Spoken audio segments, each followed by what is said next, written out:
School থেকে বাড়ি আসার পথে আমরা বলে একটা স্টেশন আছে, ওই স্টেশনের একটা মসজিদের সামনে আমাদেরকে এই টাকা দেখতেছে ধরার পরে বিনা কারণে আমাদেরকে জোর দিয়ে ধরে আমরা মিশন আছে, ওই মিশনে নিয়ে গেল। ওখানে আমাদেরকে একটা ঘরে আবদ্ধ করে এবং ওখানে টর্চারও করেছিল। ওখানে আমরা 5 জন ছিল। তো আপনারা তখন ওখান থেকে ছাড়া পেলেন কিভাবে? ওই তখন প্রায় 12:30টার দিকে আমাদের জন্য তদবির করার জন্য, আমাদেরকে রিলিজ করার জন্য পশ্চিম নিয়ে আয় আর একজন ব্যক্তি স্কুলের সভাপতি ছিল, উনি গেছি এবং রিকোয়েস্ট করে এবং টাকার বিনিময়ে আমরা ব্যবহার করি।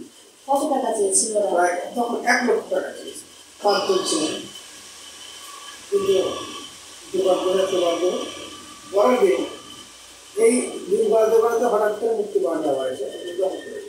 আর এরা পালিয়ে গেল, আমরা তখন বেঁচে যুদ্ধ দেখেছি। তখন আমাদের বাড়ি থেকে আমরা স্টেশন স্কুলের দূরত্ব হলো প্রায় 3 কিলোমিটার। ওইখান থেকে আমাদের প্রতিদিন স্কুলে যাওয়া আসতো। যে আসা যাওয়ার পথে আমরা দেখেছি পাকার মধ্যে কার্যকর